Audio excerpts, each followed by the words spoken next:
Well, I want to hear from you. 1-5 start. 2 months ago, we sat in St. Joe. Everybody picking the Chiefs to win this debate. What's happened? What's gone wrong? Well, as I also said at that time, I was cautiously optimistic, and you know, what's done on paper or what people see on paper has to translate to the field.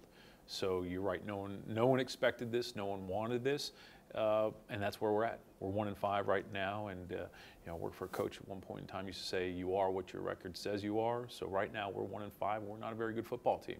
And Can you fix it? Oh. Yes, we can fix it. I mean, it comes, Jack. You've got to work hard, correct the problems. People have to want to have their problems corrected, and we need to fix it, and we're going to fix it. And again, you know, Jack, it starts with me.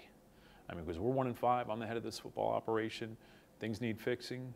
I clearly need some fixing too, and we're going to do it. You're tied to the quarterback, and the quarterback seems to be the issue with the fan base, whether it is with you or not. How do you respond? How far do you go with this quarterback, Scott? And we've talked about this perception reality, a couple things on that question. Again, the tie is made because we came from the same place and I traded for him. That's logical. But as I've said, you know, the marriages don't exist, all those words. Here's the bottom line, Jack. You know, my 4 years here, because I come from a football coaching background, I'm a firm believer coaches make those decisions. And there's never been a time where I've influenced or talked to or told anyone to play a certain player, and that's not just the quarterback position. That is a philosophy of mine that I grew up in, I believe in.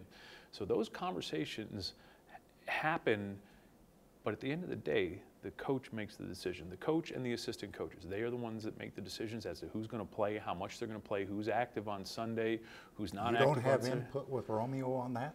Who should play? No, I don't, because that's not my place. Because again, you know, general managers, that's not our job. And again, I think if there's a general manager who's out there, well, I'll speak for myself. I don't believe that that's the general manager's job.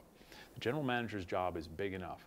On a day-to-day basis, the coaches spend more time with the players, around the players. They spend intimate time with the players in meetings, in film review, in private meetings. That's what they're doing. You know, I'll say, you know, 15 hours a day. That's what their job is. They're the ones developing the game plan. And I think that that's the way the game is and the way it's always been. And again, do we have conversations about players and talk about players and evaluations? Absolutely. But when it comes down to a weekly game plan and as to who's going to play, that's not my job. That's the coach's job. Can you win with Matt Castle? We have one with Matt Castle, and we're going to find. I know that, but can you win with him now? I think we can, but that, you know, again, we're going to move forward right now out of this break, and we'll see what happens.